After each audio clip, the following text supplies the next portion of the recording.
Hello coders, मेरा नाम है अमित और स्वागत है आपका इस सीरीज़ की एक और वीडियो में। सो गाइज, आज हम लोग बात करने वाले हैं कॉल बैक हेल्प के बारे में, क्योंकि जहाँ भी कॉल बैक का नाम आएगा वहाँ पे कॉल बैक हेल्प का भी नाम आएगा। सो इसीलिए जब भी आपसे क्वेश्चन पूछा जाएगा कॉल बैक के बारे में, सो वहाँ पे आपके साथ कॉल बैक और कॉल बैक हेल्प दोनों को मिक्सअप कर दिया जाता है कि कॉल बैक हेल्प क्या होता है, कॉल बैक क्या होता है। दोनों का आप इंट्रोडक्शन दीजिए या फिर दोनों का आप लोग प्रैक्टिकल बताइए। सो आज हम लोग कॉल बैक हेल्प के बारे में बात करने वाले हैं। सो कॉल बैक हेल्प कोई ना कोई सिंटेक्स है, ना कोई फंक्शन है, इसका कोई भी इस तरीके से इसका कोई प्रॉपर वो नहीं है। ये सिर्फ क्या है, एक सिनारियो है। सिनारियो क्या है इसका, कि जब भी हम कॉल बैक्स यूज करते हैं तो वहाँ पे हम लोग क्या कर सकते हैं कि एक कॉल बैक के अंदर दूसरा कॉल बैक, दूसरे कॉल बैक के अंदर तीसरा कॉल बैक हम लोग इस तरीके से यूज कर सकते हैं। सो यहाँ पे जब एक सिनारियो बन जाता है कि जब मल्टीपल कॉल बैक्स हो जाते हैं एक दूसरे के अंदर, तो वहाँ पे कुछ प्रॉब्लम क्रिएट करने लगता है।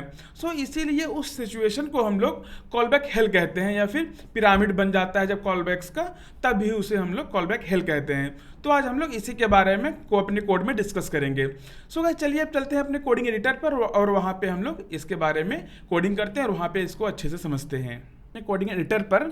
और यहाँ पे हम लोग क्या करते हैं, सबसे पहले सिंपल सा एक प्रोग्राम लिखते हैं 4 लाइन का, जिसमें कि हम लोग क्या करेंगे, कुछ कंसोल लॉग्स यूज़ करेंगे। और उस कंसोल लॉग में हम लोग क्या करेंगे, एक सिनेरियो लेंगे कि सबसे पहले आपको स्ट्रेट जाना है, देन फिर आपको लेफ्ट जाना है, फिर आपको राइट जाना है, एंड देन फिर आपको वहाँ पे स्टॉप हो जाना है। सो उसके लिए हम लोग 4 कंसोल लॉग लिखते हैं यहाँ पे। Console dot log go straight, STRAIGHT, ठीक है। उसके बाद हम लोग क्या करते हैं, go left, go right, and then stop, ठीक है। अब जैसे इसको सेव करेंगे, हमारा जो आउटपुट है वो एक सीरियल वे में आ जाएगा। सबसे पहले go straight, go left, go right, and then फिर स्टॉप आ जाएगा, ठीक है। ये तुम्हारा जो प्रोग्राम का नॉर्मल फ्लो है वो इस तरीके से काम करता है। बट क्या कर सकते हैं हम लोग कि अब कहीं भी जाते हैं तो ऐसा तो है नहीं कि हम लोग डायरेक्टली जंप करते हुए पहुंच गए। जब कहीं भी जाते हैं तो 1 बाय 1 ही जाते हैं और वहाँ एक जगह से दूसरी जगह पे जाने में टाइम लगता है। सो यहाँ पे हम लोग क्या करते हैं कि स्ट्रेट जाने में हमें लेट सपोज हम लोग एक डिले डालते हैं कि 3 सेकंड का टाइम लगता है, और लेफ्ट होने में हमें 1 सेकंड का टाइम लगता है। उसके बाद फिर हमें राइट जाने में 2 सेकंड का टाइम लगता है, और फिर हमें वहीं पे स्टॉप हो जाना है, ठीक है। तो इस तरीके से चलिए इस फंक्शन को, इस प्रोग्राम को हम अपने डिज़ाइन करते हैं कि हम क्या करते हैं कि हमें स्ट्रेट जाने में 2 सेकंड का टाइम लगे, 3 सेकंड का टाइम लगे, लेफ्ट में 1 सेकंड का, और राइट में 2 सेकंड का टाइम लगे, और फिर हमें तुरंत ही स्टॉप हो जाना है। तो उसके लिए हम लोग क्या करते हैं, इन सभी को हम लोग एक एक अलग अलग फंक्शंस में डालते हैं, और वहाँ पे हम लोग सेट टाइम आउट का यूज करेंगे इन सभी लाइंस को एग्जीक्यूट करने में, जिसके अंदर हम लोग डिले डालेंगे थोड़ा थोड़ा। सो यहाँ पे मैंने फंक्शन पहले से लिख रखे हैं, उसको यहाँ पे मैं कॉपी एंड पेस्ट कर देता हूँ। सो जो हमारा अभी तक कंसोल लॉग था उसको हम लोगों ने एक सेट टाइम आउट के फंक्शन में डाल दिया है। और जो हमारा सबसे पहला गो स्ट्रेट, उसके अंदर हमने 3 सेकंड का डिले डाला है, और जो हमारा गो लेफ्ट है वो 1 सेकंड में, और जो हमारा सेट टाइम आउट है वो 2 सेकंड में, और जो स्टॉप है हमारा वो इंस्टेंटली एग्जीक्यूट होगा, ठीक है। अब चलिए इसी को हम लोग लाइन बाय लाइन कॉल करते हैं। कोई स्टेट में सबसे पहले स्टेट जाओ 3 सेकंड के लिए, फिर उसके बाद गो लेफ्ट, फिर गो राइट, एंड देन फिर स्टॉप, ठीक है।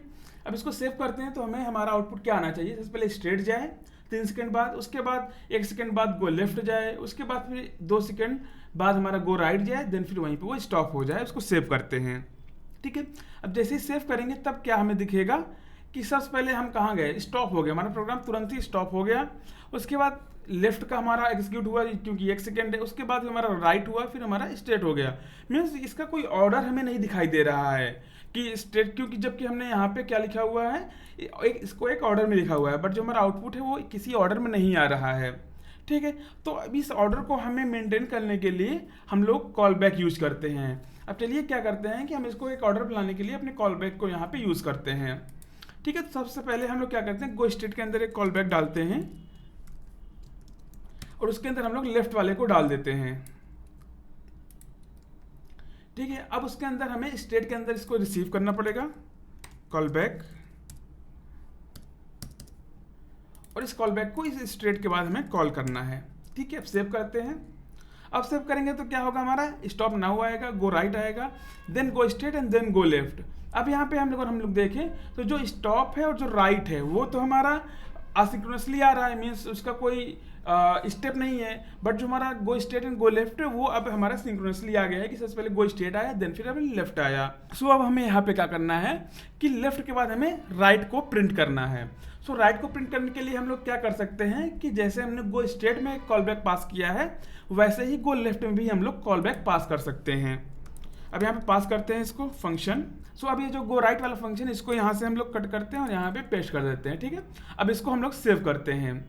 अब जैसे ही सेव करेंगे तब हमारा क्या होगा कि जो स्टॉप वाला था वो तो तुरंत आ गया, प्रिंट हो गया यहाँ पे, बट उसके बाद जो था गो स्ट्रेट हुआ, गो लेफ्ट हुआ, ठीक है, लेफ्ट तक तो आ गया। अब जब हमने जो इसको गो राइट को पास किया हुआ है एज अ कॉल बैक उसको हमने यहाँ पे यूज नहीं किया हुआ है गो लेफ्ट के अंदर। सो चलिए इसको यूज कर लेते हैं कॉल बैक और इसको गो लेफ्ट के बाद इसको हम यहाँ पे कॉल कर देते हैं।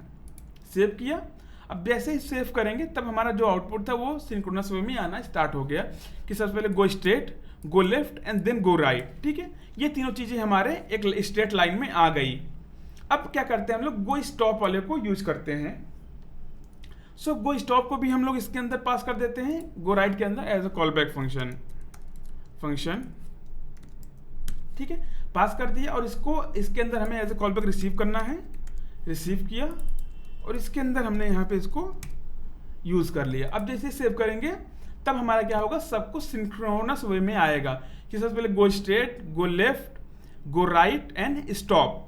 जैसे हमारा विदाउट सेट टाइम आउट आ रहा था क्योंकि वहां पे कुछ भी डिले नहीं था, बट यहाँ पे डिले है और डिले जो है वो किसी में 3 सेकंड का है, किसी में 1 सेकंड का है, किसी में 2 सेकंड का है। सो इस तरीके से हमें कॉल बैक का यूज करना पड़ा इस चीज को सिंक्रोनस बनाने के लिए कि जो भी हमारा आउटपुट आए जो भी एक दूसरे पे डिपेंडेंट हो वो यहाँ पे हमें मिले, ठीक है। अब ये एक दूसरे पे डिपेंडेंट कैसे हम लोग कर सकते हैं वो यहाँ पे हम लोग देखते हैं, ठीक है। अब हमें क्या करना है कि जो हमारा गो स्ट्रेट है इसकी हमें क्या करनी है, वैल्यू निकालनी है कि मतलब कि इंसान एक पॉइंट ए से पॉइंट बी तक स्ट्रेट गया तो उसकी डिस्टेंस कितनी है। सो यहाँ से हम लोग पास कर देते हैं 10, ठीक है, और यहाँ पे हम लोग रिसीव कर लेते हैं डिस्टेंस 1 और यहाँ पे हम लोग क्या करते हैं, इसको कंसोल लॉग करते हैं स्ट्रेट डिस्टेंस 1, ठीक है, सेव किया। जैसे सेव करेंगे तब हमारे जो आउटपुट था इस वाले कॉल बैक के अंदर हमें मिल गया। और वैसे ही हम लोग क्या करते हैं, जो हमारा लेफ्ट का डिस्टेंस है वो हम लोग यहाँ पे कैलकुलेट करते हैं। सो यहाँ पे स्ट्रेट का डिस्टेंस हमारा 10 था, उसके अंदर हम यहाँ पे रिसीव कर सकते हैं दूसरे कॉल बैक के अंदर डिस्टेंस 2 और यहाँ पे लिख देते हैं हम लोग लेफ्ट। सेव करेंगे, हमारा जो भी आउटपुट था स्ट्रेट का 1 आ जाएगा और डिस्टेंस 2 का हमारा लेफ्ट का 20 आ जाएगा। उसी तरीके से हम लोग राइट वाले के अंदर लिए करते हैं 30 और यहाँ पे लिखते हैं हम लोग डिस्टेंस TANC3, ठीक है, राइट और यहाँ पे 3, ठीक है।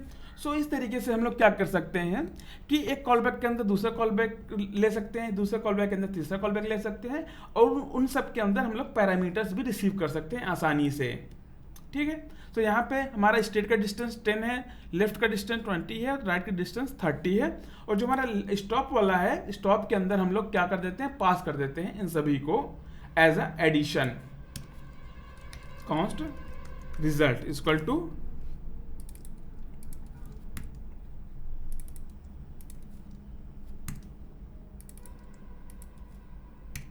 रिजल्ट को हमने यहाँ पे स्टॉप के अंदर पास किया और यहाँ पे इसके अंदर हम लोग क्या कर सकते हैं, आउटपुट रिसीव किया, कॉपी किया और यहाँ पे स्टॉप नाउ टोटल डिस्टेंस, ठीक है, डिस्टेंस, ठीक है। जैसे हम लोग सेव करेंगे तब हमारा क्या आएगा, जो कि पूरा का पूरा आउटपुट है डिस्टेंस 1 का 10, 20, 30 और टोटल डिस्टेंस हमारा 60 आ गया। सो इस तरीके से हम लोग कॉल बैक्स का यूज कर सकते हैं आसानी से, ठीक है। अब ये तो हो गया हमारा कॉल बैक, एक के अंदर दूसरा, दूसरे के अंदर तीसरा। बट हमें प्रॉब्लम क्या है कि प्रॉब्लम ये है कि यहाँ पे एक कॉल बैक के अंदर दूसरा, दूसरे के अंदर तीसरा, तीसरे के अंदर चौथा, यहाँ पे मल्टीपल कॉल बैक्स हो गए हैं। सो अब यहाँ पे अगर लेट सपोज किसी में कोई प्रॉब्लम हो जाए कि यहाँ पे जो हमारा डिस्टेंस 2 वाला है यहाँ पे इसका हम लोग पास नहीं करते, लेट सपोज यहाँ पे कोई एरर आ गई, ठीक है। अब जैसे यहाँ पे एरर आएगी तब हमें यहाँ पता करना काफ़ी मुश्किल है, क्योंकि हमने यहाँ पे कंसोल लॉग लगाया हुआ है। अब इसको हटा देते हैं, ठीक है। अब यहाँ पे जैसे हम लोग इसको हटा देंगे तब हमें पता नहीं चलेगा कि किस पर्टिकुलर कॉलबैक के अंदर हमारा एरर है, क्योंकि अब हमें तो यहाँ आना चाहिए 10 + 20 + 30, बट यहाँ पे क्या आ गया, NA आ गया, ठीक है। तो यहाँ पे इस टाइप के एरर को रेक्टिफाई करना बहुत ही मुश्किल हो जाता है। और ये तो हो गया हमारा पहला प्रॉब्लम। और दूसरा प्रॉब्लम ये है कि यहाँ पे किसी भी एक पर्टिकुलर प्रोग्राम के पास कंट्रोल नहीं है इसके आउटपुट का। कंट्रोल के आउटपुट का मतलब कि अगर हमने एक सिंपल सा प्रोग्राम लिखा हुआ है फंक्शन ऐड का, ठीक है, रिटर्न 10 + 20 + 30, ठीक है, ये हमारा एक सिंपल सा प्रोग्राम है जैसा कि हम लोग नॉर्मली लिखते हैं।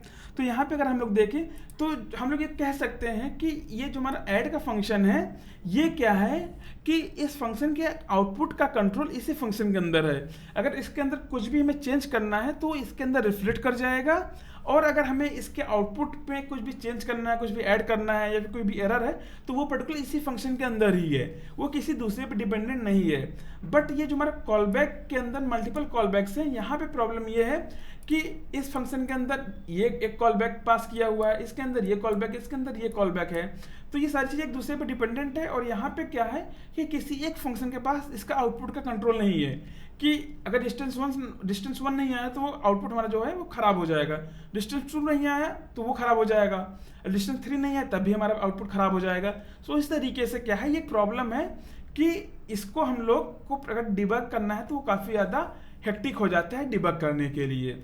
सो इसी टाइप के सिनेरियो को हम लोग कॉलबैक हेल कहते हैं, कि एक सिनेरियो है कि जब एक कॉलबैक के अंदर मल्टीपल कॉलबैक्स हो जाते हैं और एक पिरामिड टाइप का स्ट्रक्चर बन जाता है, तो उसी को हम लोग कॉलबैक हेल कहते हैं। और कॉलबैक हेल इसलिए कहते हैं कि इसके अंदर जो डीबगिंग है वो काफ़ी प्रॉब्लमेटिक हो जाती है, कुछ एरर आ जाती है उसको फाइंड आउट करना प्रॉब्लम हो जाता है, या फिर कोई एक नया कॉलबैक हमें ऐड करना है तभी हमारे लिए वो काफ़ी ज़्यादा प्रॉब्लम क्रिएट करता है नया कॉलबैक ऐड करने के लिए, क्योंकि हमें उस सभी स्टेप्स को फॉलो करना पड़ता है, उन सभी स्टेप्स को कंसिडर करना पड़ता है कि कहाँ पे हमें कौन सी चीज़ें कंसिडर करनी है, कहाँ पे कौन से वेरिएबल को हमें चेक करना है कि वो पहले से डिफाइंड है कि नहीं डिफाइंड है, वो सारी चीज़ें हमें देखनी पड़ जाती है। तो गाइस ये हमारा हो गया कॉलबैक एंड कॉलबैक हेल हो गया। सो गाइस नेक्स्ट वीडियो में हम लोग सेट टाइम आउट के बारे में बात करने वाले हैं, क्योंकि हम लोगों ने सेट टाइम आउट काफ़ी ज़्यादा यूज कर लिया है, बट इसके बारे में अभी तक हमने बात नहीं की है, क्योंकि जो सेट टाइम आउट है ये भी काफ़ी ज़्यादा फेवरेट क्वेश्चंस है इंटरव्यूअर का, क्योंकि इसके ऊपर बेस्ड कई सारे सिनेरियोज हैं जो कि हम लोग उस वीडियो में कवर करेंगे और उसको आपको अच्छे से समझ में आ जाएगा। सो गाइस मिलते हैं आपसे अब अगले वीडियो में, तब तक के लिए keep watching and keep learning.